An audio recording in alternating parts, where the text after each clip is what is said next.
اللهم اهدنا فيمن هديت، وعافنا فيمن عافيت، وتولنا فيمن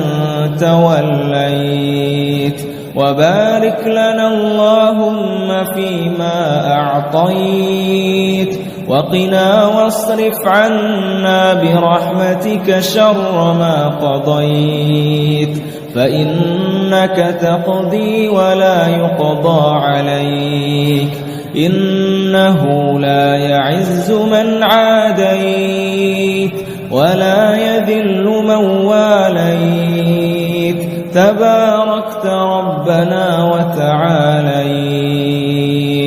لك الحمد على ما أعطيت، ولك الشكر على ما قضيت، نستغفرك اللهم من جميع الذنوب والخطايا ونتوب إليك. اللهم اقسم لنا من خشيتك ما تحول به بيننا وبين معصيتك، ومن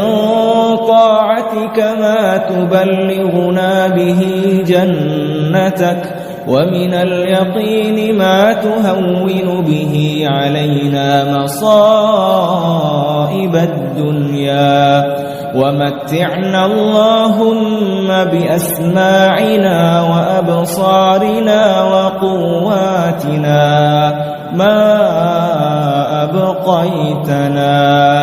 واجعله الوارث منا،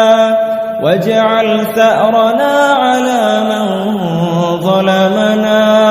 وانصرنا